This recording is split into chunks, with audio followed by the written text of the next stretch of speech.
좋은 친구를 사귀어야 하는 것은 학창 시절에만 해당되는 얘기가 아니다. 나이 들어서도 나쁜 친구와 어울리지 말고 좋은 친구들과 어울려야 인생이 충만해진다. 오히려 젊은 시절보다 노후에 어울리는 친구들이 더 큰 영향을 주기 때문이다. 오늘은 노후에 반드시 걸러야 하는 친구 3명과 내 옆에 항상 있어야 할 친구 3명에 대해서 나눠보고자 한다. 나이 들면 반드시 걸러야 하는 친구 첫 번째는 겉과 속이 다른 사람이다. 진실성이 없고 아부하는 사람은 가장 대표적으로 우리의 인생을 해롭게 하는 친구다. 말만 번지르르하게 하고 비율을 맞추지만 이 사람의 관심사는 오직 자신의 이익밖에 없다. 자신에게 이익이 되는 사람에게는 마치 입술에 꿀을 바르듯 달콤한 말만 속삭이지만 이익을 다 얻은 순간 뒤도 돌아다보지 않고 돌아서 가버리는 사람에게서 진실성을 찾아볼 수 없다. 이런 사람을 친구라고 곁에 둔다면 내 모든 것을 다 뜯기는 수밖에 없다. 나이 들면 반드시 걸러야 하는 친구 두 번째는 줏대 없는 사람이다. 겉으로 보기에는 유순하고 부드러워 좋은 사람 같아 보이지만 이 말 저 말에 휩쓸려서 줏대 없이 쉽게 말을 바꾸는 사람은 정말로 해롭다. 평상시에는 좋은 말도 많이 하고 좋은 관계를 유지해서 믿음을 얻었지만 자신에게 불이익이 조금이라도 닥치거나 손해를 볼 것 같으면 그때는 완전히 얼굴색을 바꾸고 다른 사람이 되어버릴 것이다. 이런 사람을 친구로 두면 뒤통수 얻어맞는 것과 같은 배신을 당하게 된다. 그냥 시간 문제일 뿐이다. 나이 들면 반드시 걸러야 하는 친구 세 번째는 말로 다 하는 사람이다. 말로야 세상을 다 바꾸고도 남지만 우리가 이렇게 하지 않는 것은 스스로 우스운 사람 된다는 걸 알기 때문이다. 말로 다 하는 그런 사람들은 말이 너무 가벼워 전혀 그 무게감이 느껴지지 않는다. 말만 떠올리니 믿음이 가질 않는다. 이런 류의 사람은 떠벌리는데 전혀 부담을 느끼지도 않고 또 자기가 말한 것을 쉽게 잊어버리는 경향이 있다. 낯짝이 두꺼운 건지 기억이 짧은 건지 모르겠지만 친구라고 믿음을 줘서는 안 된다. 그렇다면 우리 곁에 항상 두어야 할 3가지 친구 유형은 어떤 유형일까? 내 옆에 항상 있어야 할 친구 첫 번째, 정직하고 강직한 사람. 언제나 한결같이 정직하고 착한 사람을 보면 사람이 우직하다고 말한다. 순간을 모면하기 위해, 책임을 벗어나기 위해, 이익을 보기 위해 때와 상황에 따라 쉽게 바뀌지 않고 거짓말하지 않는 사람이 우직한 사람이다. 자기 스스로 잘못된 길로 가지 않는 만큼 친구 역시 나쁜 길로 이끌지 않는 사람이 바로 그런 사람이다. 겉보기에는 무뚝뚝할지 몰라도 좋을 때나 나쁠 때나 기복 없이 한결같다. 우직한 사람은 정말로 좋은 친구다. 내 옆에 항상 있어야 할 친구 두 번째, 신의가 있는 사람. 친구를 보살펴주는 사람이 신의가 있는 사람이다. 약속을 지키고 남에게 미루지 않고 책임감 있게 솔선수범하는 사람이다. 그들은 항상 굳은 일에도 나서서 도와주고 믿고 의지할 수 있다. 언제 어느 때 만나도 변함없이 대해주는 사람이 신의가 있는 친구다. 더 이상 말할 필요도 없이 우리 인생에 유익함만 가져다 줄 것이다. 내 옆에 항상 있어야 할 친구 세 번째, 견문이 넓은 사람. 늘 공부하고 깨우치고 실천을 행해서 지식과 경험이 많은 사람, 즉 견문이 넓은 사람들이 있다. 문제가 생겨도 당황함이 없이 해결책을 내놓는 지혜로움과 재밌는 이야기와 창의적인 발상으로 분위기를 밝게 만드는 사람들이 좋은 친구다. 그런 친구들과는 잠깐 대화를 나눠도 언제나 많은 것을 얻을 수 있고 긍정적인 것을 배울 수 있다. 우리 인생을 위해서 절대 놓치면 안 되는 친구다. 좋은 친구, 나쁜 친구 유형이 3가지씩만 있는 것이 아니지만 크게 포괄해서 보면 좋든 나쁘든 이 3가지 유형에 다 포함될 수 있다. 이런 친구들의 유형을 듣다 보면 분명히 누군가가 떠오른다. 과연 우리는 반대로 우리의 친구들에게 어떤 유형의 친구에 속하는지, 좋은 친구 유형에 우리 얼굴이 떠오르는지, 나쁜 친구 유형에 우리 얼굴이 떠오르는지 돌이켜 볼 필요가 있다. 오늘 영상을 보신 모든 분들은 다른 사람들에게 좋은 친구의 유형으로 남아 계시길 진심으로 바라겠습니다. 사람의 인생의 끝자락에서 가장 후회되는 것이 무엇일까? 만일 오늘이 삶의 마지막 날이라면 무엇을 후회하게 될까? 돈이나 명예 따위가 아니라는 건 알겠지만 구체적인 답이 떠오르지 않는다면 임종의 순간을 미리 맞았던 타인들의 깨달음을 참고하는 것도 한 방법이다. 오스트레일리아에서 말기암 환자들을 돌봤던 간호사 브루니 웨어가 블로그에 올렸던 글을 통해 수년간 암 환자 병동에서 일하며 환자들이 생의 마지막 순간에 보여준 통찰을 알아볼 수 있다. 그가 지켜본 사람들은 임종 때 경이로울 정도로 맑은 정신을 갖게 됐는데 저마다 다른 삶을 살았던 사람들이지만 놀랍게도 후회하는 것은 거의 비슷했다고 한다. 지나온 삶이 파노라마처럼 머릿속을 스쳐갈 때 어떤 일들이 가장 아쉬움으로 남을까? 죽음을 맞이할 때 가장 후회하는 5가지를 교훈으로 삼아 남아있는 인생을 열심히 살아가는 우리들에게 좀 더 나은 삶의 지표로 삼아보자. 첫 번째, 내 뜻대로 살지 못한 것. 가장 큰 후회는 다른 사람들의 기대에 맞추지 말고 스스로에게 진실한 삶을 살 용기가 있었더라면 하는 것이었다. 사람들은 삶이 끝나갈 때쯤 돼서야 얼마나 많은 꿈을 이루지 못했던가 명확하게 볼 수 있었다. 인생이 자기 뜻대로 되는 사람이야 거의 없겠지만 특히나 아버지들은 가족의 부양을 위해 포기했던 것들이 너무나 많을 것이다. 그리고 어떤 것을 하거나 하지 않기로 한 자신의 선택 때문에 꿈의 절반조차 이루지 못한 채 죽어야 한다는 것을 부끄러워했다.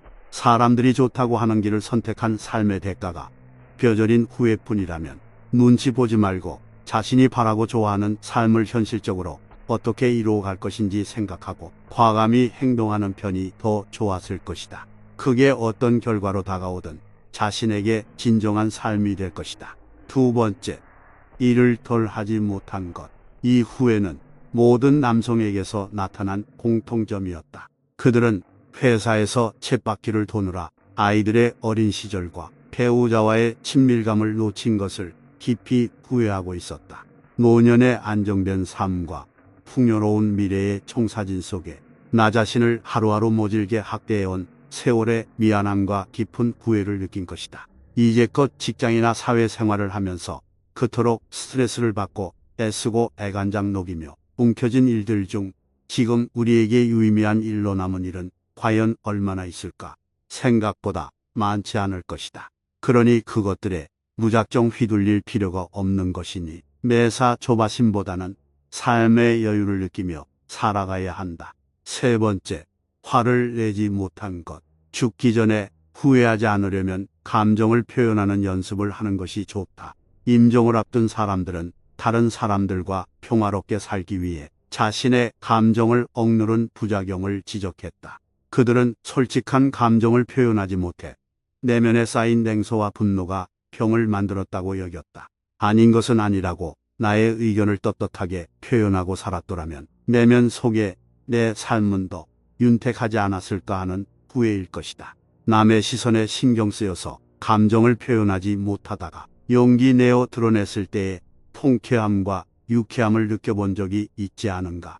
누군가는 나를 싫어하고 누군가는 나를 좋아한다. 모두에게 사랑받으려 하지 말고 자기 감정에 솔직해지는 편이 훨씬 삶을 유익하게 살아가는 방법이다. 네 번째, 친구들을 챙기지 못한 것. 사람들은 또 임종 직전에야 오랜 친구의 소중함을 깨닫곤 했다. 하지만 막상 그땐 친구들의 연락처도 수소문할 수 없는 경우가 많았다. 친구들과 단절된 삶을 살아야 할 만큼 왜 그렇게 무심했을까? 어린 시절 속에 친구들과의 추억은 꿈같이 흘러온 인생길 마지막에 몸서리치게 그리울 것이다.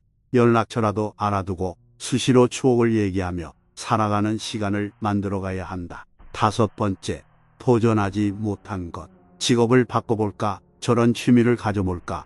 저 기술을 배워볼까? 세계여행에 도전해볼까? 살면서 온갖 욕망에 사로잡힐 때에도 주변 여건을 생각하고 꿈은 꿈인 채로 포기하며 살아온 삶에 왜 용기를 내보지 못했던가라는 후회는 이 세상에서 남은 마지막 아쉬움이었던 것 같다. 변화를 두려워해 즐겁게 살지 못한 것이다. 우리는 마치 인생에 리허설이 있는 양 삶을 살아간다. 언젠가는 진짜 삶이 올 것처럼 헛된 기대를 안고 하루하루 똑같이 반복하며 살아간다. 마치 이번 삶은 대충 살고 다음번 생에 제대로 한번 살아봐야지 하는 망상이 깔려있는 듯하다. 우리는 만사제치고 인생의 본질적인 질문과 마주해야 하고 내면의 소리에 귀 기울여야 한다. 나는 이대로 괜찮은가? 이것이 내가 바라는 삶인가? 내 인생의 말미에서 한 후에는 무엇인가? 이런 본질적인 질문에 대한 답을 구하지 않으면 삶은 늘 고난의 연속일 것이다. 삶은 두 번 살 수 없고 시간은 되돌릴 수 없는 것이다. 마지막으로 스스로를 좀 더 행복하게 놔두지 않은 것도 큰 아쉬움으로 남았다. 대부분의 사람들은 크게 웃고 삶의 활력소를 찾고 싶었다는 걸 깨닫고 이 세상을 떠났다. 결국 모든 것은 내일을 위해 오늘을 희생 말라는 경고로 통한다.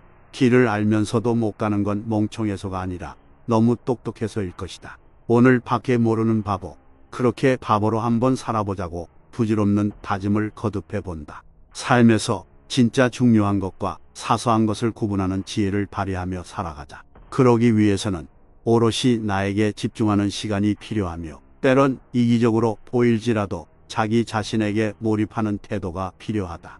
자기 자신을 최우선으로 여기는 이기적 본성을 긍정적으로 활용하여 마침내 오직 한 번뿐인 내 인생을 소중하고 행복하게 꾸려나가야 한다. 인생의 끝자락에서 조금이라도 덜 후회하기 위한 삶을 생각하는 시간이었습니다.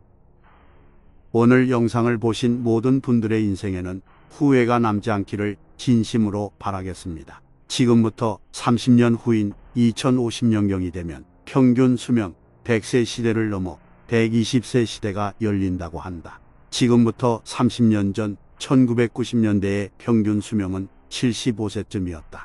정열적이고 건강한 삶을 사는 지금 시기가 60부터라면 앞으로는 100살이 정열적인 시대가 된다는 말이다. 이제는 단지 오래 사는 것보다는 얼마나 건강하게 오래 사는가가 중요한 시대가 됐다. 나이와 죽음 앞에서 언제까지나 승자일 수는 없다. 속도와 강도가 차이는 있지만 일단 내리막길에 들어섰다는 사실을 부정할 수 없다는 이야기다. 예컨대 운이 나빠 암이나 다른 불치병에 걸려 어쩔 수 없이 죽음으로 빨리 치닫는 일이 꼭 나를 비켜가야 한다는 법은 없다. 사고를 당해 심각한 장애를 입는 건 역시 꼭 나만 예외여야 할 이유는 없다.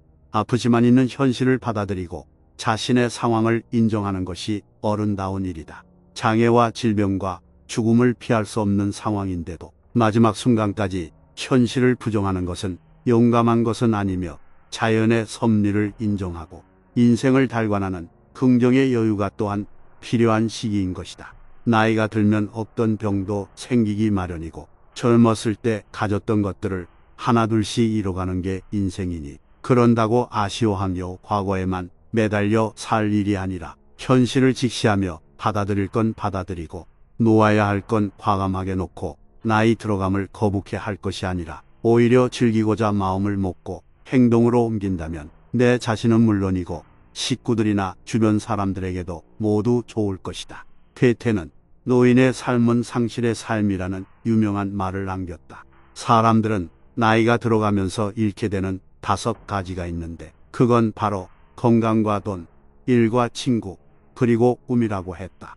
건강을 젊어서 다져놓는다고 해도 나이가 들어가면서 몸은 조금씩 자꾸 약해질 뿐만 아니라 그러면서 병과도 쉽게 친해지게 된다. 몸이 건강하지 못하면 모든 게 다 의미가 없어지는 것이니 건강을 과신하지 말고 건강하다고 생각될 때 잘 챙겨서 건강한 노년이 되도록 해야 할 것이다. 젊어서 돈을 버느라고 고생하는 건 넉넉한 노년을 위한 것이다. 그러니 나이 들어서까지 움켜쥐려고 못난 짓을 할 것이 아니라 가진 것을 어떻게든 의미 있게 쓰도록 마음을 다스려야 한다. 나이 들어서도 할 일이 있다는 건 축복이며 어떤 일이든 마음껏 할 수 있고 이왕이면 잘할 수 있는 것이면 더 좋을 것이다. 이 나이에 무슨 일 하면서 주춤거리지 말고 하고 싶은 일은 용기를 내서 할 수 있다면 자신은 물론이고 그걸 바라보는 주변 사람들에게도 기쁨을 줄 수 있다. 나이가 들어서면 할까 말까 하는 일은 하는 게 정답이고 살까 말까 하는 것은 안 사는 게 정답이라는 이야기가 있다. 항상 부지런히 움직이고 꿈이 가득한 멋진 목표를 가지고 살아가는 힘차고 건강한 노년이 되어야 한다. 팔뚝이 부러져 깁스를 한 다음 한 달 뒤에 풀어보면 팔이 가느다랗게 약해져 있다. 그동안 안 썼기 때문이다. 뇌도 똑같다. 반대로 몸을 계속 움직이면 뇌가 활동을 한다. 배고픈 채로 몸을 움직이면 뇌는 더 많이 활발해지며 활동하는 뇌는 사이즈가 커진다. 이는 동물 실험에서도 입증되었다고 하는데 모기를 적게 준 쥐가 더 똑똑하고 더 뇌가 크고 더 오래 산다고 하였다. 장수의 비결인 정신 건강과 행복은 어이없게도 배고프고 몸 부지런히 움직이는 것에 그 비결이 있다고 하니 명심해야 한다. 세월이 가면서 하나 둘씩 곁을 떠나는 사람들이 생기고 그로 인해 고독해지기 쉽고 외톨이라는 생각에 힘들어지게 된다. 그래서 나이 들어 어울리는 친구가 있다는 건 매우 중요한 일이고 그런 친구들을 위해 시간을 내고 정성을 들여야 할 뿐만 아니라 거리낌 없이 지갑을 열 수 있어야 한다. 나이가 들수록 입은 닫고 지갑은 열라는 이유가 거기에 있는 것이다.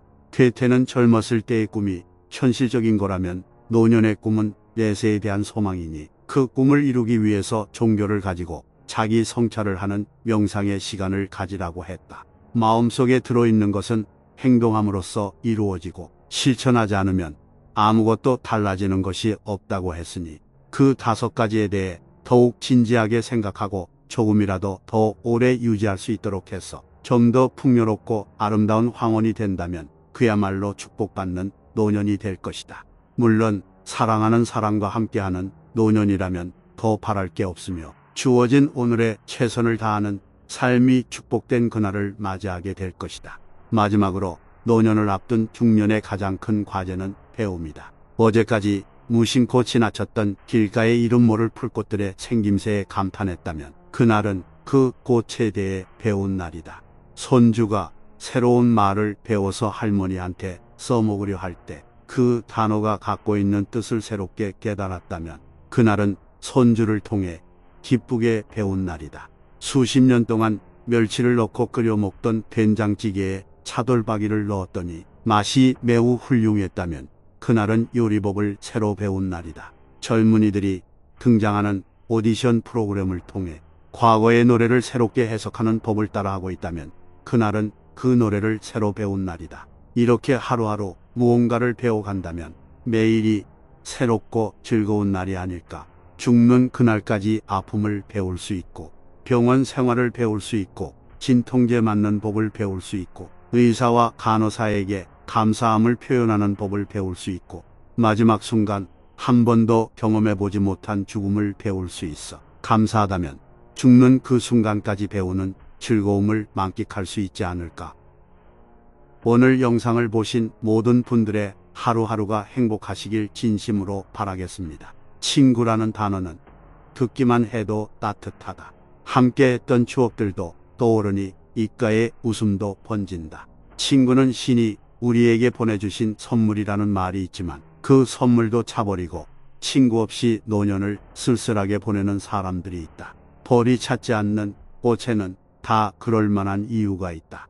굴이 적다든지 고가루가 맛이 없어서일 것이다.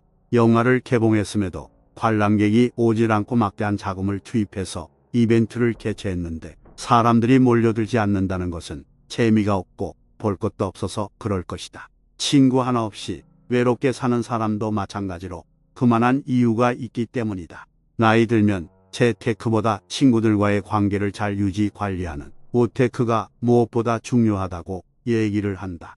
친구는 인생 이막에 없어서는 안 될 고귀한 존재이자 무엇과도 바꿀 수 없는 우리들의 자산일 수 있다. 우리들의 행동이 친구들을 멀어지게 하는 것은 아닌지 자주 점검해야 한다. 오늘은 친구에게 외면받고 사는 불쌍한 사람들의 특징 5가지에 대해서 나눠보고자 한다. 첫 번째, 인색하다. 사람이 모이면 돈이 들기 마련이다.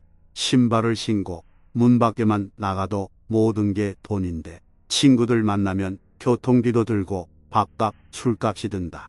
좋은 일이 있어서 기분이 좋은 한 친구가 쏠 때도 있고, 또 어느 모임은 얼마가 됐든 돌아가면서 비용을 치르기도 한다. 또 어떤 모임은 십시일반 돈을 거둬 비용을 치르기도 한다. 인색한 친구는 절대 자기가 쏘는 일이 없을 뿐더러 다 같이 돈을 걷게 되는 경우에도 돈을 적게 낸다. 아무리 돈이 없다 해도 최소한 자기가 먹은 밥값 정도는 내야 되는 것이 맞다. 누가 얼마 내나 이렇게 들여다보지는 않지만 학창시절부터 늘 그랬기 때문에 저 친구는 또 오늘도 적게 내겠구나라고 뻔히 보인다. 동창들끼리 만나면 조금 늦게 와서 배고프다며 따로 밥을 시켜서 먹다가 모임 끝나기 직전에 다른 약속이 있다며 그냥 계산도 안 하고 자리를 떠버리는 경우도 있다. 돈 안 내고 가냐는 질문은 째째해서 말을 하지는 않지만 이미 사람들은 다 알고 있다. 이런 친구는 학창시절부터 나이 60이 다 돼서까지 이러는 경우가 많다. 두 번째, 절대 먼저 연락하지 않는다. 친구라는 관계가 꼭 무슨 특별한 일이 있어서 연락해야 되는 것은 아니다. 비가 와서 갑자기 보고 싶을 수도 있고, 종로의 어느 골목 모퉁이를 돌다가 갑자기 보고 싶어 연락할 수도 있다. 그래서 친구가 친구인 것인데 특별한 일이 아니면 평소에 절대 먼저 연락하지 않는 사람이 있다. 친구 관계라지만 늘 한쪽에 연락하고 안부 묻고 만나자고 하고 다른 한쪽은 상대 친구의 연락을 받아 먹기만 하면서 관계를 이어온 경우가 있다. 어느 날 늘 연락하는 쪽이 어떤 이유로라도 연락을 하지 못하게 되면 이 두 친구는 영영 만날 수 없게 될 것이다. 늘 자신에게 관심을 가져주고 먼저 연락해주고 시간을 내주는 좋은 친구 하나를 그렇게 잃게 된다. 우정도 주고받아야 그 우정이 유지된다. 아쉬울 때만 연락하지 말자. 세 번째, 본인만 뒤로 쏙 빠진다. 아예 못하겠으면 처음부터 못하겠다, 못 가겠다, 안 되겠다 그렇게 말하지 않고 할 것처럼 가만히 있다가 분위기 무르익고 계획 다 짜서 본격적으로 뭔가 하려는 그 결정적인 순간에 못하겠다며 빠지는 친구가 있다. 가장 흔하고 제일 곤혹하게 만들 때가 바로 여행을 준비할 때다. 물론 정말로 부득이하게 예상치 못했던 일로 마지막 순간에 합류를 못할 수 있게 되는 경우가 있긴 하지만 이것도 파토 내는 사람이 계속 내는 법이다. 인원수 맞춰서 차량 준비하고 음식 준비하고 숙박시설 예약도 끝냈고 예산도 인원수에 맞춰 짰고 이제 회비 걷고 출발하는 것만 남았는데 뜬금없이 갑자기 자기는 못 가겠다고 한다. 전에 파토했던 경력이 화려해서 이번에 넣어줄까 말까 했는데 그래도 꼭 가고 싶다고 해서 이번엔 무슨 일이 있어도 가겠다고 다짐에 다짐을 해놓고선 다른 약속이 생겼다고 해버린다. 약속은 반드시 선약을 먼저 지키는 것이 옳다. 선약 뒤에 오는 약속은 선약을 피해서 잡아야 하는 것을 모르는 사람들이 참 많다. 네 번째, 입이 가볍다. 쓸데없이 이쪽 저쪽 말을 옮겨서 친구들 사이에 분란을 일으키는 사람이 있다. 뒷담화하기를 무척이나 즐겨하는 부류들이 이런 짓을 하는데 때론 의도적으로 친구들 사이를 이간질하는 것이 아닌가 하는 의구심이 들 정도다. 누군가는 뒷담화를 공동체의 적이라고 했다. 뒷담화가 난무하는 곳이 모임이나 조직이든 분란이 생길 수밖에 없고 화합과 평화가 발붙일 수 없으며 결국에는 깨져버린다. 늘 남의 얘기만 즐겨하는 사람은 솔직하게 자신을 드러낼 용기가 없어서든지 아니면 자기를 담아낼 이야기가 없는 가여운 인생을 살고 있기에 남의 얘기에 열중하는 것이라 해도 그 결과는 그리 가볍지 않다. 그래서 친구들 사이에 우정 깨지고 원수로까지 지낸 사람들이 많다. 이쪽 저쪽 말을 옮기는 사람은 끝내 모두에게서 외면을 당한다. 그래야 모임을 유지할 수 있고 친구 관계도 원만해질 수 있다는 각자의 판단이 선 것이다. 다섯 번째, 남을 지적하고 잘난 척한다. 기쁘나 슬프나 눈이 오나 비가 오나 친구를 찾게 되는 첫 번째 이유는 뭐니 해도 공감이 있기 때문이다. 그런데 공감은커녕 지적질에 훈수질 그리고 잘난 체를 한다면 친구로서는 치명적인 함량 미달일 수밖에 없다. 오랜만에 친구를 만난다고 좋은 옷 차려입고 나섰는데 온갖 지적질을 해서 사람 마음을 뒤집어 놓는 친구가 있다. 그렇게 되면 만나기 전까지 좋았던 기분까지도 다 날아가 버린다. 지적질, 분수질 좋아하는 친구들을 보면 정말로 웃긴 것이 제대로 잘 알아서 가르치려 드는 게 아니라 잘못된 정보나 편견을 갖고서 그런 만행을 저지른다는 것이다. 제대로 알지도 못하니 참기가 찰 노릇이지만 그렇다고 면전에서 맞대응하자니 같은 부류의 인간이 되는 것 같아서 차마 그럴 수 없는 노릇이다. 친구란 이 세상과 모든 사람이 나를 버릴 때라도 나를 찾아주는 사람이라고 한다. 이렇게 귀한 존재인 만큼 친구에게도 잘해야 한다. 오늘 영상을 보신 모든 분들이 항상 소중한 친구로 남길 진심으로 바라겠습니다. 사람을 만나보면 유독 재벌집 자손이 아닌 것은 물론이고 사는 형편으로 따져보자면야 서로 비슷하지만 그 사람에게서는 특별한 부티와 고급스러움이 느껴진다. 그렇다고 가방끈이 또 남들보다 긴 것도 아니다. 우리도 인생을 살 만큼 살아서 알겠지만 가방끈 길이와 인격은 언제나 정비례하는 것이 아니다. 그래서 오늘은 가진 것과 상관없이 고급스러움이 느껴지는 사람들처럼 우리가 어떻게 하면 고급스러워 보이는 사람이 될 수 있는지 알아보고자 한다. 우리는 고급스럽게 느껴지는 사람을 대부분 태도나 모습에서 느낀다. 고생이라고는 한 번도 겪어보지 않고 곱게 자라서 얼굴에 어두운 구석이라고는 하나도 없으며 옷 매무새나 머리 모양 등에서도 정성이 가득한 손길이 느껴지고 행동에서도 격조가 느껴지는 모습을 떠올리기 십상이다. 하지만 꼭 그렇게 외형적인 것만으로 규정질 수는 없다. 진정한 고급스러움은 내면에서 나오기 때문이다. 그래서 가진 것과 상관없이 또 모진 고생을 겪었어도 고급스러움이 느껴질 수 있는 것이다. 일단 그런 사람들에게서 나타나는 특징 첫 번째는 바로 단아하고 정돈된 외모다. 돈이 많아 보이고 싶어 민망할 정도로 큰 로고가 박힌 옷을 입고 소위 명품, 브랜드 제품을 들고 다니는 사람들이 있다. 진정한 고급스러움은 돈으로 만들어지는 것이 아니다. 이런 시각에서 보자면 과시하듯 큰 로고가 드러난 옷이나 물건을 들고 다니는 것은 산티와 허영심을 드러내는 것이 아닐까 싶다. 친구들이 모이는 자리에 유난히 화려하고 번잡하게 차려입고 나가는 사람들이 있다. 그런 사람들은 속이 비어있고 허하다. 정말로 멋있는 사람은 단아하고 정돈된 외모를 가지고 있다. 유행을 따라가느라 에너지를 낭비하지 않고 또 자신을 과시하기 위해 쓸데없이 겉모습에 돈 쓸 필요를 느끼지 못한다. 대신 자신에게 잘 어울리는 스타일과 색상의 옷으로 자신을 표현할 줄 알고 있다. 두 번째는 철저한 자기관리를 한다는 것이다. 고급스러운 사람에게서는 자기관리에도 철저한 모습이 느껴진다. 얼굴은 피곤에 쪄들어서 다크서클이 깊이 배어있고 배는 풍선처럼 부풀어 올라 있으며 하체는 부실해서 거대한 상체를 어떻게 떠받치고 있을지 뒤뚱이는 모습에 보는 사람마저 불안해질 지경이라면 아무리 잘 차려입고 돈을 쌓아놓고 살아도 우아함이라고는 눈을 씻고 찾아볼래야 찾아볼 수가 없다. 고급스러운 사람들은 건강미와 활력이 넘쳐난다.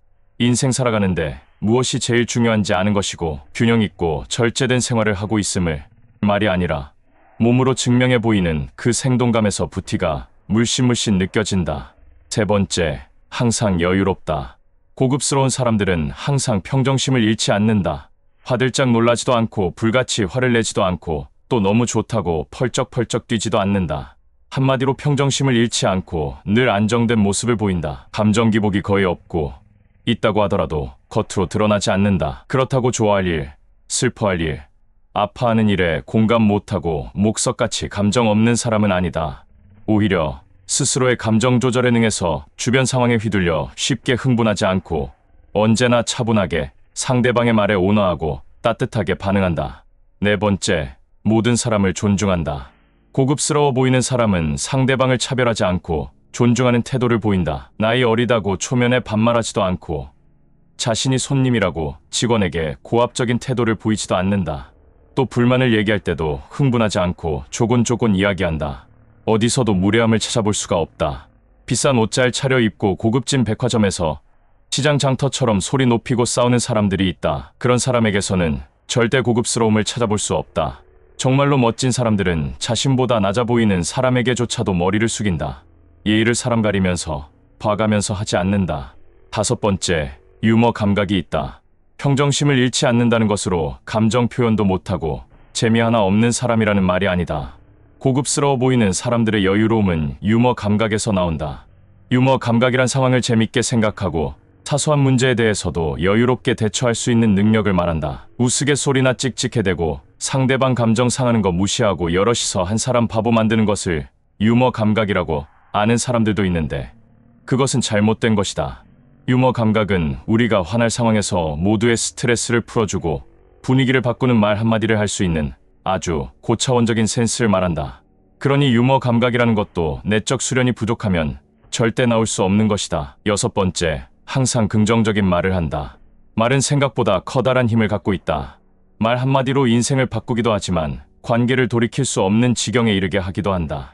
정말로 고급스럽고 멋진 사람들은 듣는 것만으로도 힘이 나고 기분 좋아지는 말만 한다. 곁에서 항상 긍정적인 말만 해주는 사람이 있다면 얼마나 기운차고 행복해질지 상상만 해도 기분이 좋아진다. 우리의 기운과 용기를 복돋아주는 바로 그런 사람이다. 진정한 멋은 내면에서 우러나온다. 그러니 가진 것과 상관없이 또 모진 고생을 겪어 얼굴에는 잡티 하나 없이 곱기는커녕 다 온통 주름투성이어도 사람들은 고급스러움을 느낄 수 있다. 지금껏 살아온 인생 경로와 경험이 모질고 험난했어도 그것들에 압도당하지 않고 찌들지 않고 마음속에서 정화시켜 성장했다면 거친 손마디와 깊게 패인 주름은 연륜이 되고 모두가 그것을 흉으로 보지도 않는다. 오히려 우러러보고 존경하게 된다. 마음을 어떻게 먹느냐는 결국 우리 마음을 단단하게 만들어주고 또 모진 일들도 걸러주어서 좋은 것만 남게 해주는 필터 역할을 한다. 그러니 표정과 말투 그리고 태도에서 품격이 느껴지고 고급스러움이 느껴지지 않을 수 없는 것이다. 허영심과 과시욕으로는 절대 만들어낼 수 없다. 겉과 속이 다르기 때문이다. 오늘도 영상 봐주신 모든 분들이 모두 멋있는 인생 후반전이 되시길 진심으로 바라겠습니다. 음식물에만 유통기한이 있는 것이 아니라 인간관계에도 유통기한이 있다. 사랑하는 연인들도 그렇고 함께 몸을 섞고 살아온 부부도 헤어질 때가 되면 여러 징후들이 나타나는 것처럼 친구와의 인간관계도 그만 정리해야 될 때가 되면 징후들이 나타나기 마련이다. 친구들과의 관계를 정리해야 할 때가 분명히 있다. 오늘은 친구들과 반드시 정리해야 하는 5가지 상황에 대해서 나눠보고자 한다. 분명히 정리해야 하는 상황에도 관계에 연연한다면 더 큰 상처만 받을 수 있다. 첫 번째, 자기가 필요할 때만 연락한다. 오랜만에 전화를 걸어놓고서는 어떻게 지냈냐는 물음에는 건성건성 대답하고 친구의 근황은 하나도 궁금하지도 않은지 물어보지도 않는다. 좀처럼 전화를 하지 않는 친구가 전화를 한 거 보면 급해도 아주 단단히 급한 것이다. 친구가 도움이 필요할 때 도와주는 거는 친구로서 마땅히 해줘야 하는 일이지만 자기 아쉬울 때만 전화를 하는 것은 문제다. 그러다 보니 이젠 도와줘야지 하는 생각보다는 얘가 나를 도우미로 착각하고 있는 것은 아닌지 영 마음이 편치 않다. 미안한데 이렇게 시작하는 전화는 이제는 그만 받아야 한다. 두 번째, 입만 갖고 나온다. 사람은 자기가 좋아하는 사람에게만 돈을 쓰는 법이다. 그러니 입만 갖고 나오는 친구가 있다면 그 사람은 우리를 친구 생각하는 것이 아니라 술 사고 밥 사는 자동현금 지급기 정도 아니면 그냥 쉽게 늘상 얻어먹어도 되는 호구로 생각한다는 것을 깨달아야 한다. 물론 우리들이 너그럽게 친구에게 밥 사는 것이 취미고 즐거움이라면 아무런 문제될 것이 없겠지만 그게 아니라면 둘 사이가 정말 친구는 맞는 건지 다시 한번 생각해 봐야 한다. 평소 하고 싶은 거 다 하면서 또 다른 사람 만나서는 돈을 쓰면서도 유독 나를 만날 때만 돈이 없다는 것은 말이 안 된다. 세 번째, 선교 활동을 한다. 종교의 자유를 인정하지 않는 사람이 친구하면 그것만큼 피곤한 것도 없다. 신시한 믿음을 넘어 맹신의 정도까지 이르러 세상 만사 모든 일들을 자기 믿음의 잣대로 풀어내고 그 종교를 믿지 않으면 죽어도 불지옥에 떨어진다고 협박까지 해댄다. 아마도 말을 안 해서 그렇지 믿음이 있다고 말하는 만큼 제발 선하게 교양 있게 행동을 먼저 해야 하지 않을까 싶다. 그렇게 행동하면서 무슨 종교 얘기를 하는지 창피함이 하나도 없는 것 같다. 친구 만나 우정을 나누기보다 입에 발린 선교 활동을 한다면 이제 그만 만나도 된다. 네 번째, 힘든 얘기만 한다. 요즘 참 힘들지 않고 우울하지 않는 사람 하나 없다. 그런데도 세상에서 자기 혼자만 힘든 것처럼 만날 때마다 자기 힘든 얘기, 우울한 얘기, 슬픈 얘기만 하는 사람이 있다. 도와주고 싶어 해결책을 얘기해주면 그건 또 듣지 않는다. 자기가 그것을 할 수밖에 없는 이유를 또 줄줄이 댄다. 그러면서 사람 만나가지고 왜 힘들다는 얘기는 그렇게 주구장창해야 되는지 모르겠지만 아마도 관심받고 위안받고 싶어서 그러는 모양인데 늘상 그 얘기를 들어야 하는 사람 속은 손톱만큼도 이해를 하지 않는다. 그런 면에서 보자면 아주 이기적이기까지 한다. 만나면 늘 듣는 그 슬픈 얘기가 오늘따라 유독 더 우리 자신을 우울하게 만든다고 느껴진다면 그 친구는 그만 만나도 된다. 우울은 전염돼서 우리까지 우울증이 생길 수 있기 때문에 조심해야 한다. 왜 그래야 하는지 아니. 다섯 번째, 만났는데 별로 재미가 없다. 뭐라고 딱 꼬집어서 왜 그런지 얘기할 수는 없지만 만나도 하나도 즐겁지 않고 그냥 같이 있는 시간이 지루하고 밍밍하고 아주 지겹다. 그렇다면 그 인연은 유통기한이 다 된 것이다. 친구들로부터 유통기한이 만료되었음을 통보받고 싶지 않다면 우리들도 정체되어 있지 말고 새롭게 성장할 수 있도록 끊임없이 노력해야 한다. 모든 인간관계에는 노력과 정성이 필요하다. 아무것도 하지 않으면 관계의 녹이 슬기 마련이고 이끼 끼고 그러다 끝을 맞게 되는 것이 아닌가 그런 생각이 든다. 부부 사이, 부모와 자식 사이에도 노력하고 정성을 들여야 유지가 된다. 그래서 하루하루 더 나아지는 사람이 되어야 하는 또 하나의 이유가 여기에 있다. 이미 끝이 난 관계에 연연해서 놓지 않고 있으면 인생만 고통스러워진다. 떠날 사람 떠나보내야 새 사람이 찾아드는 법이다. 오늘 영상을 보신 모든 분들이 항상 행복한 관계만을 유지하시길 진심으로 바라겠습니다. 피를 나눈 가족이든 어렸을 적부터 알아온 사이이든 더 나아가 몸을 섞고 사는 부부 사이라도 이제는 끊고 멀리해야 하는 사람들이 있습니다. 오랜만에 만나 느끼는 반가움도 잠시 함께 있다 보면 반드시 사람 속을 뒤집어 놓거나 큰 소리 나게끔 만드는 사람이 있습니다. 잠깐 생각해보면 떠오르는 사람이 있죠. 그런 사람, 이것도 재주라면 재주라고 할 수 있습니다. 가는 자리마다 항상 분란을 일으키니 말입니다만 재주라고 인정하고 넘어가기엔 너무도 고약하죠. 사람은 고쳐 쓰는 게 아니라는 말이 있습니다. 그렇다면 방법은 하나뿐입니다. 멀리하는 게 상책입니다. 그럼 사람을 대놓고 외면하고 멀리한다고 야박하다는 소리 들을 게 겁이 나기도 하죠. 하지만 그런 걱정하실 필요 없습니다. 오늘은 우리 인생을 위해서 멀리해야 할 사람들에 대해서 나눠보고자 합니다. 그런 사람들을 멀리해야 하기도 하지만 거울을 보며 얼굴을 살피고 옷을 고치듯 우리 자신부터 이런 유형의 인간은 아닌지 살펴보는 것도 필요합니다. 빨리 끊어내야 하는 사람 첫 번째는 뒤끝 없다고 본인은 말하지만 사소한 일에도 목숨 거는 유형입니다. 조금만 불쾌해도 앞뒤 안 가리고 성을 크게 내서 그냥 지나칠 수도 있는 일도 결국 큰일로 만들어버리는 사람입니다. 이런 사람과 함께 있으면 언제 무슨 일이 일어날지 몰라 전전긍긍하게 됩니다. 자꾸 눈치를 보게 되죠. 이런 사람은 시한폭탄과 같은 존재입니다. 다혈질이라고 표현하지만 그렇게 쉽게 넘어갈 것이 아닌 것이 그냥 단순한 성격의 문제가 아니라 자기 감정을 통제하지 못하는 분노 조절 장애를 겪고 있는 것이 진짜 모습이기 때문입니다. 이런 유형의 인간들은 자기 자신을 뒤끝 없는 사람이라고 소개하기도 합니다. 누가 성격을 물어보지도 않았는데 이상하게도 자기 성격을 먼저 말해버립니다. 이렇게 자신을 뒤끝 없는 사람이라고 묻지도 않은 성격을 미리미리 말해주는 것은 다름 아니라 나는 언제든지 수틀리면 내 마음대로 하는 성격이니까 내가 알아서 처신해라. 이런 말로 볼 수 있지 않을까 싶습니다. 다혈질 인간, 뒤끝 없는 인간 이런 사람들은 우리 인생을 위해 하루빨리 끊어내야 하죠. 두 번째는 배려심이 하나도 없는 사람입니다. 자신이 내뱉는 말 한마디가 상대방에게 어떤 마음의 상처를 줄지 일말의 고민도 없는 사람이 있습니다. 주변 사람은 우리 보고 그냥 원래 그러려니 하고 이해하라고 좋게 생각하라며 위로를 해주지만 참 쉽지가 않죠. 사실 배려심 없는 이런 인간은 사람들과 사이좋게 어울리는 방법을 제대로 훈련받지 못한 사회화가 덜 된 사람이고 또 한편으로는 남의 아픔을 전혀 공감하지 못하는 소시오패스일 수도 있습니다. 이런 인간일수록 절대 지기 싫어하고 자기 자랑은 끝도 없습니다. 자신의 이익이라면 치밀할 정도로 집요하게 달려들기도 하죠. 세 번째는 논리력 하나 없으면서 똑똑한 척하는 사람입니다. 가만히 있으면 중간이라도 갈 텐데 논리력이라고는 하나도 없으면서 똑똑한 척은 하고 싶어 남을 비판하는 것을 즐겨합니다. 더구나 비판할 때의 그 어투는 굉장히 냉소적입니다. 본인은 아주 차가운 이성을 가지고 멋있게 비판을 했다고 착각을 하지만 성격 자체가 꼬여있고 부정적이라 한마디 한마디 쓰는 단어가 냉소적입니다. 이 사람들은 냉소적인 어투로 비판을 했으니 당연히 상대방으로부터 반박을 받게 됩니다. 이럴 때 자신의 주장을 뒷받침할 논리력은 떨어지고 그러니 자신의 의견이 옳다고 재반박하기가 아주 궁색해집니다. 하지만 지기는 너무도 싫습니다.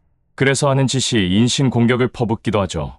토론이고 뭐고 이젠 전혀 개의치 않습니다. 논리의 궁색함을 벗어나기 위해서 지지 않기 위해서 인신공격을 해버립니다. 하지만 이런 인신공격을 하는 순간 자기 자신의 비열하고 치졸한 성격이 드러난다는 것을 자신은 모릅니다. 인신공격을 받은 상대방이 생각 있는 사람이라면 그냥 속으로 무시하고 대꾸를 하지 않아 버리는데 그럼 또 이 바보 같은 사람은 자신이 이겼다고 생각하고 우쭐댑니다. 그래서 다른 데 가서 또 그 짓을 하죠. 논리력도 없으면서 말입니다. 네 번째, 거짓말을 입에 달고 사는 사람입니다. 세상을 참 어렵게 사는 유형이죠. 잘못한 것이 있으면 털어놓고 사과하고 용서받으면 될 일인데 그 순간을 모면하고 싶어서 거짓말을 합니다. 애들도 아니고 말이죠. 손바닥으로 하늘을 가릴 수 있다고 믿는 가여운 인간입니다. 거짓말은 또 다른 거짓말을 낳게 되는 그런 경험 다들 겪어보셨을 텐데 한 번 했던 거짓말을 숨기기 위해서는 계속 말을 만들어야 하는 그 힘겨운 시간을 맞이하게 됩니다. 하지만 그것이 익숙한 사람한테는 거짓말하는 것이 습관이라 그것을 감내해냅니다. 한 번 거짓말한 사람을 용서해 줄 수는 있더라도 다시 믿음을 줘서는 안 됩니다. 본성은 쉽게 바뀌지 않는 법이라 언제고 다시 거짓말을 해서 더 세게 뒤통수를 후려맞은 적 모든 사람이 한 번쯤은 경험했을 겁니다. 5번째는 자존감은 없고 자존심만 강한 사람입니다. 자존감이 없는 사람이 이 세상에서 생존하기 위해 갖고 있는 유일한 것이 자존심입니다. 자존감이 없는 사람에게 자존심이란 자기 자신을 지켜낼 최후의 보루이자 상대를 겨눌 수 있는 치명적인 무기이기도 합니다. 이렇게 자존심밖에 남은 것이 없는 사람은 늘 신경이 곤두서 있고 공격적인 성향을 띱니다. 혹시 이런 사람 주변에 있지 않나 생각을 해보면 감정의 기복도 심해서 작은 일에 크게 기뻐하기도 하고 사소한 일에도 완전히 뒤집어져 한바탕 큰 소동을 벌이기도 하며 별말도 아닌 것에 강한 적개심을 드러내고 상대방을 집어삼키기라도 하는 듯이 덤벼들기도 하는 사람. 괜한 감정 쓰레기통 역할을 도맡아 하고 싶지 않다면 자존심밖에 남은 것이 없는 그 사람. 더 이상 잃을 것이 없어 자존심만은 지켜야 하는 사람과는 이제라도 끊어내야 합니다. 나이 들어감에 따라 성격도 저절로 좋아지고 인품도 훌륭해지면 너무 좋겠지만 안타깝게도 나이와는 연관이 없습니다. 더욱이 제일 어려운 것 중에 하나가 성격을 바꾸는 일이 아닐까 싶기도 합니다. 나이 들면 사람이 점점 괴팍해진다는 말이 있습니다. 평소에 자신이 갖고 있는 성격적인 결함을 고치려는 노력을 하나도 하지 않고 오히려 갈등이 있을 때마다 남 탓을 하며 살았기 때문이 아닐까 싶습니다. 그러니 나이 들수록 점점 고약해질 수밖에 없습니다. 이런 분들의 끝은 어떨지 뻔히 보입니다. 우리는 그런 사람과는 빠르게 연을 끊어야 하며 우리도 그런 사람이 되지 않기 위해서 항상 노력해야 합니다. 오늘 영상을 보신 모든 분들은 항상 사랑하고 사랑받으며 살아가시길 진심으로 바라겠습니다. 돈이면 안 되는 거 없이 다 되는 세상이지만 인생만큼은 억만금을 줘도 살 수는 없습니다. 이런 귀한 인생을 쓸데없는 것에 낭비하는 사람들이 있지만 나이 들어서까지도 이걸 깨닫지 못하는 것은 보통 문제가 아니죠. 과거로 시간을 거슬러 올라가는 영화나 드라마가 있습니다. 백투더퓨처나 재벌집 막내 아들과 같이 과거로 돌아가서 변화를 일으키는 내용이 있습니다. 이런 드라마나 영화를 보면 아주 사소하고 작은 일을 바꾸는 것만으로도 세월이 흘러 다시 오늘이 되었을 때 엄청난 변화를 가져옵니다. 그런 내용을 보고 동감하면서도 우리가 잊고 있는 것이 있는데 지금 우리가 습관대로 살지 않고 자그마한 무언가라도 바꾸면 우리의 미래도 엄청나게 바뀔 수 있다는 사실입니다. 과거로 되돌아가는 영화 속에만 있는 것이 아닙니다. 지금이 우리가 과거로 돌아왔다고 생각하고 바꿀 수가 있는 것이죠. 우리들의 소중한 인생을 허투루 낭비하지 않고 값진 인생으로 탈바꿈할 수 있는 비결에 대해서 나눠보고자 합니다. 나이를 먹으면 먹을수록 시간이 빨리 흐른다고 합니다. 이제는 남은 인생을 값지게 살지 못하면 너무나도 아깝죠. 값진 인생으로 탈바꿈할 수 있는 비결 첫 번째는 인간관계 재정비입니다. 봄이 오면 새로운 마음으로 봄맞이 대청소를 하죠. 한동안 사용하지 않아 자리만 차지하고 있는 물건들이 있다면 당근마켓에 내놓기도 하면서 정리를 합니다. 이렇게 1년에 한 번씩이라도 집안 안팎을 정리해야 생활이 정돈되고 집안 공간도 넓게 쓸 수 있습니다. 봄맞이 대청소하듯 인간관계도 주기적으로 재정비를 해야 합니다. 서로 연락 한 번 하지 않는 사람이 주소록에 남아있다면 세월과 함께 지나간 사람이니 그냥 깔끔하게 삭제하는 게 좋습니다. 그뿐만 아니라 마음 아프게 했던 사람, 상처 준 사람들도 과거에 얽매이지 않고 정리해야 합니다. 마음 졸이고 아파하고 슬퍼하고 미워해도 그 사람들은 어차피 인생에서 그냥 지나치는 사람들일 뿐입니다. 그들에게 연연하면서 소중한 내 인생과 에너지를 낭비할 필요가 없습니다. 좋은 사람이었는데, 좋은 친구였는데도 불구하고 어찌어찌 살다 보니 한동안 연락을 못했다면 서로 대청소 대상으로 분류되기 전에 다시 연락해서 관계를 복원하는 적극적인 행동도 아주 좋습니다. 대청소라고 꼭 버려야 할 대상만 찾아내는 것은 아닙니다. 뜻밖의 옷장에서 입을 만한 좋은 옷을 발견하는 것처럼 옛 친구를 찾아 관계를 복원시킬 수도 있습니다. 두 번째, 아침형 인간으로 사는 것입니다. 성공적인 인생을 살기 위해서 변화를 모색하는 사람들이 제일 먼저 시도하는 것이 바로 아침형 인간이 되는 것입니다. 미라클 모닝이라는 말도 있죠. 성공담을 들어보면 대부분 아침 4시, 5시에 하루를 시작하는 사람들이 꽤 많습니다. 그런데 아침이기보다는 새벽에 가까운 그 이른 시간에 일어나기 위해 도대체 이 사람들은 몇 시에 잠자리에 드는지 그런 이야기를 하는 사람들은 찾아볼 수가 없습니다. 잠에서 깬 시간만 말하고 왜 잠자리에 드는 시간은 말하지 않을까 싶습니다. 아침형 인간으로 사는 사람들은 늦어도 밤 10시면 잠을 잡니다. 생체 리듬에 딱 맞게 생활을 하니 그 이른 시간에 맑은 정신으로 깨어날 수 있는 겁니다. 더구나 이런 생활을 유지하기 위해서는 술도 절제해야 하고 늦은 밤까지 TV를 보며 깨어있는 일도 없어야 합니다. 어떻게 보면 그만큼 자기 관리에 철저해야만이 아침형 인간으로 살아갈 수 있다는 뜻이죠. 그래서 결론적으로 아침형 인간이 성공한다는 얘기가 나오는 것이 아닐까 싶습니다. 자기 관리에 철저한 사람이 성공할 가능성이 아무래도 높으니까 말입니다. 숙면을 유도하는 호르몬인 멜라토닌이 뿜어져 나오는 시간에 잠들어야 숙면을 잘할 수 있고 피로 회복과 원기를 보충하는 데도 최고의 효과를 볼 수 있습니다. 아침형 인간은 이런 생체 리듬을 최대로 활용해서 사는 사람들입니다. 이제부터는 아침형 인간에 대한 이야기를 들으신다면 일찍 일어나는 것뿐만이 아니라 일찍 잠자리에 들어 숙면을 하자는 거라는 것을 먼저 기억해야 합니다. 세 번째, 단기적인 운동이 아닌 지속적인 운동을 한다. 운동하는 것만큼 시간을 값지게 그리고 빛나게 쓰는 일도 없습니다. 더구나 운동만큼 우리가 노력한 효과를 그대로 볼 수 있는 것도 없습니다. 운동의 결과는 노력한 만큼 보상이 잘 나오기 때문이죠. 운동으로 달라지는 자신의 모습과 능력을 직접 확인할 수 있으니 그만큼 재밌고 보람찬 일도 없습니다. 세상사 뜻대로 되는 일이 없어서 재미없다지만 내 몸만큼은 내 뜻대로 바꿀 수 있습니다. 몸을 움직이는 것은 오직 자신의 의지와 실천이 따라야 하는 일입니다. 자기 주도적이어야 한다는 것이죠. 하루하루 달라지는 몸매와 능력치를 느끼면서 우리는 성취감과 자신감을 얻게 됩니다. 그래서 성공하고 싶으면 자기 몸부터 챙기라는 말이 있지 않은가 싶습니다. 몸매가 달라지면 인생도 달라집니다. 이제는 마음만 먹고 하루 이틀 운동하고 그만두는 것이 아니라 꾸준하게 해야 합니다. 네 번째는 쓸데없는 고집과 강박에서 벗어나는 것입니다. 강박은 마음의 족쇄이고 감옥입니다. 습관적 강박에 사로잡히면 평생을 감옥살이하는 죄수처럼 살아가야 합니다. 어쩌면 죄수보다 더할 수도 있습니다. 죄수는 심판을 받고 죄값을 치르는 것이니 몸은 좀 힘들어도 마음은 편할 수 있지만 강박은 불안으로 마음이 아주 힘들죠. 그러니 죄수보다 못한 생활을 하고 있는 것입니다. 우리 모두에게는 크고 작은 강박이 있습니다. 자녀들에게 훌륭한 면만 보여줘야 한다는 강박, 집안을 깨끗이 하고 싶어 계속 쓸고 닦아야 하는 강박, 흐트러진 것은 용납하지 못하는 강박, 외출한 후 가스레인지를 끄고 나왔는지, 현관문은 잘 잠갔는지 하는 불안이 머리를 떠나지 않아 외출하는 동안 내내 마음이 찜찜한 강박도 있을 수 있습니다. 습관적인 강박이 꼭 눈에 띄는 행동으로 나타나는 것은 아닙니다. 일종의 징크스라고 생각하는 것도 강박일 수 있고, 식후에는 커피를 꼭 마셔야 한다는 것도 강박의 일종일 수 있습니다. 심각한 강박 증세라면 전문의를 만나봐야 하겠지만 낮은 단계의 강박이라면 견디는 힘을 기르는 것으로 벗어날 수 있습니다.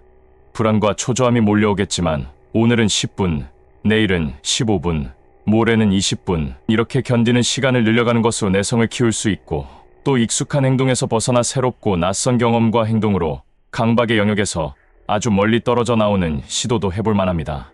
작고 사소해 보이는 습관이나 좋지 못한 관계를 바꾸고 정리하면 앞으로 다가올 미래에 큰 파장을 미치고 놀랄만한 변화를 가져올 수 있습니다. 그러한 변화는 우리의 값진 인생에 대한 행복한 결말을 만들어냅니다.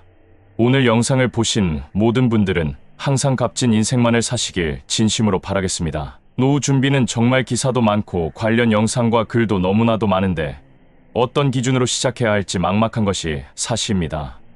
오늘은 해외 유명 은퇴 연구소에서 발표한 노후에 대해 우리가 잘 알지 못하는 5가지 현실을 토대로 이야기를 나눠보고자 합니다. 첫 번째, 노후는 생각보다 길다는 것. 이것은 분명 좋은 소식이기도 하지만 이유 모를 불안감도 엄습합니다. 우리는 대개 평균 수명이 몇 살이다라는 통계 자료를 근거로 우리가 대충 이 정도는 살겠구나 이렇게 감을 잡습니다. 근데 이 평균 수명이라는 개념은 노후 준비를 할 때는 그리 유용하지가 않습니다. 평균 수명은 병으로 인한 사망이나 사고사 등을 포함해서 특정 지역에서 일정 기간 동안의 사망자의 평균 수명을 계산한 통계 자료입니다. 죽은 사람들을 가지고 낸 통계 자료죠. 우리가 몇 살까지 살 수 있을까 생각할 때 병으로 죽을 수도 있다거나 사고사를 당할 수도 있다거나 염두를 두지 않습니다. 그래서 우리에게 유의미한 통계 자료는 바로 평균 수명이 아니라 기대 여명일 수 있습니다. 기대 여명, 즉 얼마나 더 생명이 남아있느냐라는 말입니다. 그래서 기대 여명은 특정 연도에 특정 연령의 사람이 얼마나 살 수 있는가, 얼마나 인생이 남았는가를 나타내는 지표입니다. 평균 수명은 사망자를 기준으로 산출한 나이고, 기대 여명은 현재 생존해 있는 사람들이 얼마나 더 살 수 있는지를 예측하는 지표라고 할 수 있습니다. 그래서 노후 준비를 하는 데 있어서는 평균 수명보다 기대 여명이 더 유용합니다. 현재 대한민국 남성의 평균 수명은 79.7세, 여성은 85.7세입니다. 하지만 현재 생존해 있는 사람들은 이보다 더 오래 살겠죠. 예를 들어 50세 남성의 기대 연명은 32년입니다. 즉 50살에 32년을 더하면 82세까지 살 수 있다는 말입니다. 이와 같은 맥락으로 50세 여성의 기대 연명은 37년으로 87세까지 살 수 있다는 이야기죠. 평균 수명보다 더 오래 산다는 말입니다. 더 재밌는 것은 평균 수명은 사망자들을 기준으로 계산을 하기 때문에 그 결과값이 변하지 않지만 기대 여명은 생존자를 기준으로 얼마나 더 살 수 있는지를 계산하는 것이기 때문에 지속적으로 변화합니다. 살아있는 동안 의학 기술이나 복지 정책, 이런 것들이 변수로 작용해서 기대 여명은 더 늘어날 수가 있습니다. 그래서 노후 준비를 계획하고 설계할 때는 평균 수명보다는 기대 여명이 어떻게 되는지를 기준으로 해야 실용적입니다. 두 번째, 60세가 넘으면 평생 들어가는 의료비의 절반을 쓴다는 것. 보건사회연구소 자료에 따르면 생애 의료비는 청년기의 10%, 중장년기의 30%, 그리고 60세 이상 노년기의 50%가량을 쓴다고 합니다. 그래서 노후 생활에서 가장 큰 어려움은 어쩌면 예상치도 않게 뭉칫돈이 들어가게 된 것이 의료비일 겁니다. 예전에는 가장이 암 한 번 걸리면 치료비로 거의 전 재산을 날려먹었습니다. 그렇게 병을 고치고 나면 이제 가장 고통스러운 빈곤이 떡하니 기다리고 있습니다. 그래서 많은 노인들이 남은 가족들이나 잘 살라고 치료를 중단하는 경우가 허다했죠. 병 못 고치고 죽나, 병 고치고 난 후에 가난해서 죽나, 다 이래저래 죽는 것은 나한테 다 똑같으니 그래도 남은 가족들만이라도 경제적으로 허덕이게 하지는 말자는 그 아픈 듯이 담긴 결정을 내립니다. 60세 이후에 발생할 가능성이 높은 의료비로 인한 그 리스크를 대비해야 한다는 겁니다. 어떤 질병이 닥치더라도 그 비용을 감당할 수 있을 만큼 저축을 많이 하든지 아니면 리스크를 거부해 줄 수 있는 금융 상품을 고려해야 합니다. 세 번째, 죽기 전까지 월급을 받아야 한다는 것. 노후 설계 전문가들에 의하면 재정적인 측면에서의 노후 설계의 핵심은 매월 꼬박꼬박 월급 받듯 생활비 명목의 돈이 일정하게 들어오도록 만들어야 한다고 강조합니다. 계속 회사 다니고 있는 것처럼 생활비로 필요한 돈이 200만 원이면 200만 원, 300만 원이면 300만 원, 한 달도 거르지 않고 죽을 때까지 계획대로 꼬박꼬박 들어오게 해야 100세 시대를 살게 된 우리가 수명이 늘어나서 발생할 수도 있는 이 장수 리스크를 최대한 줄일 수 있다는 요지입니다. 그래서 모두들 건물주나 상가 주인 같은 그 임대 사업에 주목하는 이유가 여기에 있는 거죠. 각 금융기관들이 은퇴 설계 컨설팅 서비스를 하면서 연금과 같은 자신들의 금융상품 등을 만들어 놓은 것도 수요가 일어날 것이라고 생각했기 때문입니다. 네 번째, 퇴직은 갑자기 찾아온다는 것. 아무리 법으로 정년이 정해진다 하더라도 현실은 40대 후반 또는 50대 초반에 구조조정이라는 이름으로 쫓겨나는 상황이 빈번하게 벌어지고 있습니다. 한 금융회사의 은퇴연구소 설문조사에 따르면 50, 60대의 절반 이상은 스스로 계획하에 퇴직했다기보다는 강제 퇴직을 당했다고 합니다. 느닷없는 퇴직이니만큼 은퇴 준비가 되어 있을 리 만무이고 준비가 되어 있지 않다 보니 그 생활이 빈곤으로 몰릴 가능성도 또한 높아지는 거죠. 은퇴 준비는 빠르면 빠를수록 좋습니다. 바쁘다는 핑계로 하루하루 미루다가는 어느 날 회사로부터 뒤통수 맞듯 퇴직 홍보를 받는 날이 올 수도 있습니다. 이제는 회사 생활에 목숨 걸고 살면 안 되겠죠. 하루라도 빨리 퇴직 준비에 들어가야 합니다. 다섯 번째, 우리의 수입은 퇴직과 동시에 급락한다. 지금의 회사에 쫓겨난다고 해도 우리는 또 일을 찾겠고 일을 할 겁니다. 하지만 중장년 나이에 회사를 나와 다른 일자리를 찾는다고 해도 소득은 급락하기 일쑤입니다. 그야말로 학력과 경력과는 전혀 무관한 일을 하게 될 가능성이 굉장히 높고 또 능력 좋고 운이 좋아 관련 업종에 취업을 하게 되더라도 전에 받던 급여만큼은 받기 힘들죠. 그냥 헐값에 팔려나가는 그런 신세로 전락하게 됩니다. 갑작스러운 퇴직에 맞춰 가계 지출을 단숨에 줄이는 것은 쉽지 않습니다. 그렇기 때문에 퇴직 준비를 한다는 것은 단순히 인생 후반전에 다른 일을 찾는 것뿐만 아니라 수입이 급락하게 될 그 퇴직 후의 상황을 상정해서 지출도 서서히 줄여나가는 생활 패턴으로 살아가야 합니다. 퇴직 이후를 대비해서 가정 경제에 불필요한 지출, 방만했던 지출을 줄이는 다이어트를 한번 해보는 겁니다. 물론 퇴직 이후라도 현재의 생활 수준을 유지할 수 있는 재정적인 준비가 되어 있다면 더할 나위 없이 이상적이지만 사실 준비가 잘 되어 있는 가정은 그렇게 많이 있지 않습니다.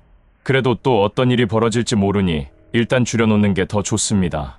수입이 줄어든 상황에서 사전 연습과 같은 준비가 없으면 갑작스레 줄어든 그 지출이 아주 불편하게 느껴지고 또 가족 구성원들로부터 불만이 여기저기 터져 나올 게 뻔합니다. 그래서 현실 적응 훈련이 필요한 이유이기도 합니다. 세상은 젊은 사람들만을 위해 변하는 것이 아니고 그 변하는 세상은 노후를 맞이하게 될 우리에게 희망과 고통을 동시에 숙제로 던져주고 있습니다. 이제는 지속적인 노후와 관련된 정보를 통해 이러한 숙제를 같이 해결해 나갈 수 있도록 항상 도와드리겠습니다.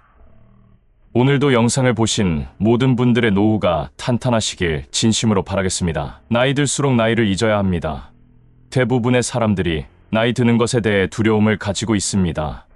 그러나 실제로 고령의 노인들에게 현재의 생활이 어떤지를 여쭤보면 의외로 현재의 삶이 불행한 것만은 아니라고 대답하시는 분들이 많죠.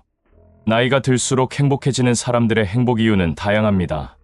젊었을 때보다 많은 것을 잃게 되는 고령자가 실제로는 행복감이 저하기는커녕 오히려 행복감이 커지는 현상은 세계 각국의 심리학적 조사에서도 나타나 있어서 고령의 역설이라고 부르기도 합니다. 객관적으로 보면 나이가 들수록 줄어들어야 할 행복감이 고령자 본인에게 있어서는 오히려 증가하고 있다는 모순된 현상을 말하고 있는 것입니다. 오늘은 고령기의 행복감이 오히려 향상되는 이유 10가지를 나눠보고자 합니다. 첫 번째, 다른 사람과 비교되는 상황이 줄어들어 마음이 평온해지는 것. 은퇴를 하거나 그동안 참여했던 커뮤니티에서 손을 뗄 나이가 되면 다소 외로움을 느낄 수는 있겠지만 한편으로 많은 사람과의 관계에서 해방되어 마음이 편해질 수가 있습니다. 다른 사람과 나의 능력 차이나 처지를 비교해서 스트레스를 느낄 필요 없이 자신의 가치관에 따라 내 페이스대로 지낼 수 있는 일상은 마음의 평온한 행복감을 가져다 준다고 할 수 있겠습니다. 두 번째, 자신에게 맞는 새로운 공동체. 은퇴에 의해서 사회적인 소속을 일부 잃었다고 해도 시간적, 정신적 여유가 생겼기 때문에 같은 관심과 취미를 가진 사람들과 새로운 인간관계를 만들어 가는 것도 즐거움의 하나가 될 것입니다. 또 지금까지의 경험을 살려 다른 형태로 사회에 공헌을 하고 싶어하는 고령자에게는 보다 자신에게 맞는 새로운 공동체와 보람도 느낄 수 있을 것입니다. 세 번째, 지금의 자신에게 맞는 최적의 목표 계획. 나이를 먹어도 자신의 노력에 의해서 젊은이에게 지지 않는 체력이나 지식을 계속 연마하는 사람도 있지만 대다수 사람들은 어느 정도의 시점에서 나이에 맞게라는 현실에 맞추어 잘 적응하며 살아갑니다. 지금의 자신에게 적합한 목표를 세워 초조해하지 않고 차분히 걸어가는 즐거움을 찾아낸 고령자는 비록 결과가 생각한 것처럼 나오지 않아도 실망하거나 후회하지 않고 도전하는 것 자체의 행복을 느낀다고 합니다. 네 번째, 자신의 경험을 젊은 세대에게 전할 수 있는 보람. 나이 드신 어른의 풍부한 인생 경험은 뒤를 잇는 젊은 세대에게 큰 도움이 됩니다.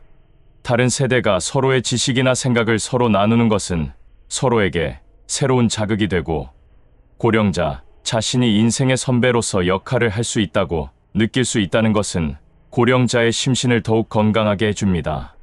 다섯 번째, 현실을 받아들임으로써 삶에 대한 초조함과 불안으로부터의 해방. 나이에 잘 어울리기에 지금의 생활을 즐기고 있는 노인은 사람은 살다 보면 누구라도 늙는다라고 하는 현실을 담담하게 받아들여 인생을 따라다니는 초조함이나 불안으로부터도 해방되어 있다고 말할 수 있을 것입니다. 여섯 번째, 타인과의 관계에서 발견할 수 있는 새로운 가치. 인생의 마지막 때를 의식하면 많은 사람들이 삶과 죽음에 대한 생각이 바뀐다고 얘기합니다.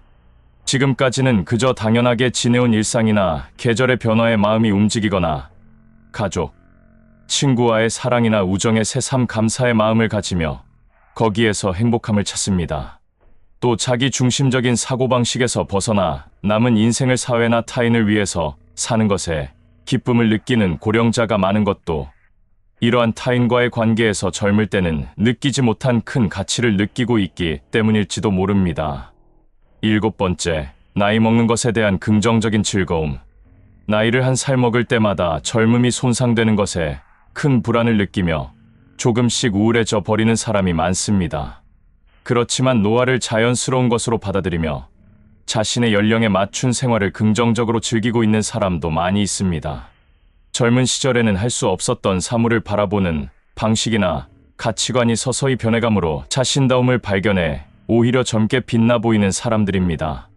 8번째, 경험으로 생긴 명확한 판단 기준 확립. 회사 일이나 개인적인 사생활에서도 젊었을 때는 경험 부족으로 실수하거나 망설이는 경우가 많았지만, 그러나 노인은 그런 상황들을 이미 고민하며 경험에서 자신의 산 지식이 되었고, 그러한 지식과 경험이 좀 더 확실한 판단과 결정을 하게 합니다. 그만큼 헛수고를 하지 않아도 되기 때문에 시간을 의미 있게 쓸 수 있고 정신적인 스트레스도 줄일 수 있습니다. 9번째, 줄어드는 욕심.